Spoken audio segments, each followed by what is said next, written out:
السيد صافي بدا كيحيد حوايجو وانا مصدم. لاحظت ان السيد ما عندوش نهائيا العضو الذكري ديالو. صافي فجأة خرجت ليه ما عرف ما يقول، تصدم وبقى كيشوف فيا.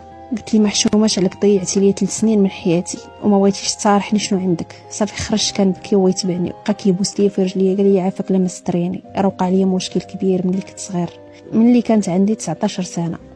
قلت لي كان عليك في الاول تصارحني وما تخلينيش جالسه معاك وانا مضيعني في حياتي مضيع لي وقتي. تا انا بغيت ندير وليداتي، تا انا بغيت نعيش حياتي. قال لي عافاك غير ستريني مستر الله، واللي بغيتي ندير معاك، بغيتي نطلقك، بغيتي اي حاجه ندير لك، بغيتي نكتب لك الدار في سميتك نكتب لك الدار في سميتك، غير جلسي معايا. وبدا كيعاود لي على المشكل اللي وقع لي. لحقاش هو فاش كانت في عمره 19 سنه كان كيقرا فواحد المدينه بعيد على مدينته، وهذيك الساعه كان دار مع علاقه مع السيده مرات الراجل، وفجاه جا راجلو حصلهم وشدوا راجله وكتفوا قطع عليه العضو الذكري ديالو.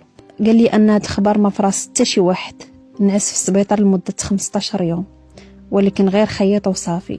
يعني هذاك العضو الذكري ديالو ما بغاش يعاود يرجع لحقاش صافي، يعني غير خيطوا ليه وصافي.